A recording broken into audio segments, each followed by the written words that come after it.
Look. All right. What's on match day today?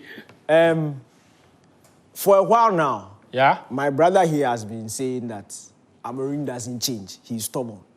He's stubborn? He's stubborn. Last week, with the bottle illustration, yes, I told you guys something I had noticed in preseason that he was doing with build-up and how it will pick moving forward. And we saw it play out in yesterday's game. Now, the numbers that Bernard showed earlier, especially the possession numbers, yes, I wish we could see, but we know that Arsenal is a possession-centered team.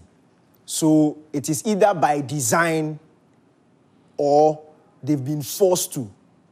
When I say by design, in terms of their possession numbers, when they don't keep the ball, it's either by design, as in they go into the game wanting to give possession or cede possession to the opposition team, or they were forced to sit back and were forced not to be able to play their game. And for me, looking at yesterday's game, it was the latter.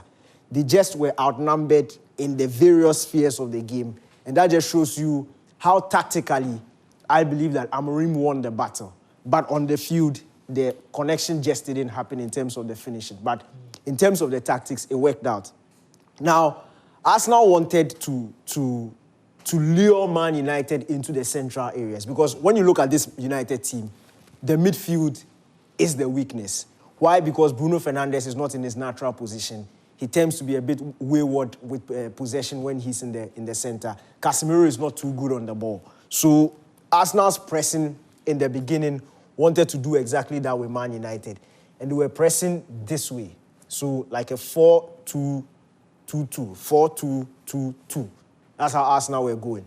Now, last week, I told you that Amorim is changing something in the build-up. What is he changing? He's shifting the central centre-back into midfield to form a double pivot with the soon-to-be athletic midfielder. So when this happens, it gives Bruno, or it makes or allows Bruno to be the free man. In principle, it's similar to what we saw Luis Enrique do with PSG. So Bruno had the freedom to roam. Now, what was happening? Once the league moved into midfield, Arsenal's press was now basically rendered useless because in their ploy to lure Man United into the midfield, hoping to pounce on them, because if you look at this, once the ball had come into midfield here, if Arsenal were able to lure Man U, close down these angles and lure Man U into the midfield, they have essentially created a box around Man. So Odegaard, Zubimendi, Rice, Gyökeres, they've blocked Man United. So that's what they were trying to do.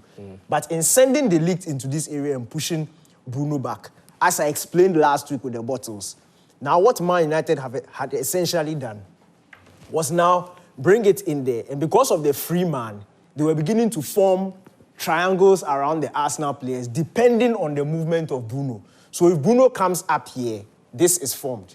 If Bruno comes here, this is formed. If Bruno comes here, this is formed, depending on the movement of Bruno Fernandes. And that altered, Arsenal tried to deal with it by sending Martinelli a bit closer. So now they were sort of, so it differed. Sometimes they will push Martinelli, sometimes they will push Saka. But what it was doing consistently was reducing the number of men they had in the midfield area. But essentially, what this thing that Amorim does is to create a double box in midfield. So depending on the location of the ball or depending on the area that United are playing in, they've constantly formed this box around because you see Cunha dropping or Mount, and yesterday we saw it in Mason Mount, drop. So we see something like this. So there's this box created around the Arsenal center midfield pairing. So United have superior numbers. And again, depending on how it is, United have also formed another box depending on the movement of. So this is how United maintain control. Control consistently. But something also, and another very important thing was the movement of especially this guy. And this guy will be very key this season, Dogu. Dogu will be very key because of how much he stretches play. We saw Mbeumo do similar, also trying to stretch play, which was drawing Calafiori away and then allowed Mason Mount. And see, it's the idea of the tactical movements. It's not always that the scenarios happen for us to see, but the idea and the spaces were there. That's why I'm very confident that the more these three play together in Cunha, Mbeumo, Sesko, in fact the four, Cunha, Mbeumo, Sesko, and Fernandes, the more they play together, the more we'll start seeing more and more of these scenarios play out. Because in essence, it is not easy to force Arsenal to sit back. It's not. And Arsenal were already on the back foot before they scored the goal. They struggled to create opportunities, and their opportunities came in transition. And it was rare transitions where Man United were so good that even when Arsenal picked up the ball in transition, it was difficult for them to find the pass. The defending was very well done. There were times where Arsenal would pick the ball through the middle, but the recovery runs of De Ligt, Euro, and Shaw made it very difficult for Arsenal to pick the passes. Yeah. So United, it's coming. Like small, it's coming.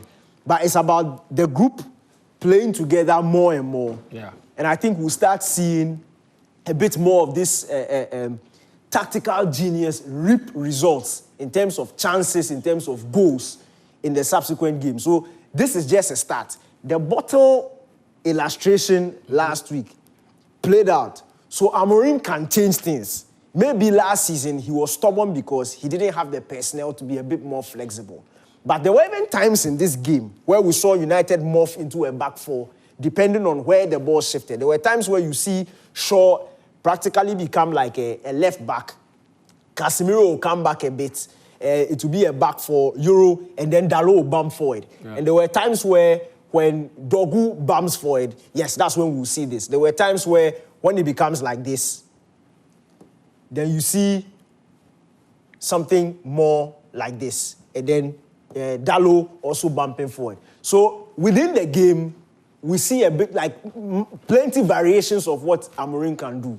So for me, it's just about time. It will all come together. And the Wait players there. are there. Karim is coming to join you over there. Today, you do his segment here. Where's Karim?